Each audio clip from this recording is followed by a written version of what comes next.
टंडोल अय्यार की सबसे बड़ी मवेशी मंडी भी सज गई, लेकिन जानवरों की कीमतों में इजाफे के बायस खरीदार कम ही दिखाई दे रहे हैं।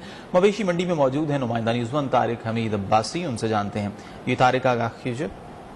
जी नाज़रीन, इस वक्त मैं मौजूद हूँ टंडोल अय्यार की सबसे बड़ी मवेशी मंडी के अंदर, जहाँ पर आपको बताऊँ इस वक्त ये मवेशी मंडी है हैदराबाद मीरपुर रोड पर कायम है। इस मवेशी मंडी के अंदर 5 रोज रह चुके हैं ईद के अंदर, मगर मवेशी मंडी के अंदर ना तो हमें खरीदार नजर आता है और व्यापारी भी हैं वो परेशान हाल नजर आते हैं। इस वक्त हमारे व्यापारी भी मौजूद हैं और खरीदार मौजूद हैं, उनसे बातचीत करते हैं। सवाल से उनका क्या कहना है। मतलब पीढ़ी में आया था मतलब माल खरीदने के लिए, लेकिन माल बहुत है माशाल्लाह। अच्छा बकरे भी हैं और अपना बड़ा जानवर भी है, लेकिन माल रेट बहुत हाई है। अभी महंगाई का ये आलम हो चुका है, जो 1 लाख वाला जानवर है ना वो हो गया 2 लाख का। आटा अपनी सब पूरे साल मेहनत करते हैं, समझ गए, पूरे साल मेहनत करते हैं, इनको पालते हैं, इनको वो करते हैं। इसका घास महंगा हो गया है, भूसा महंगा हो गया है, आटा महंगा हो गया है, हर चीज डबल हो गई है।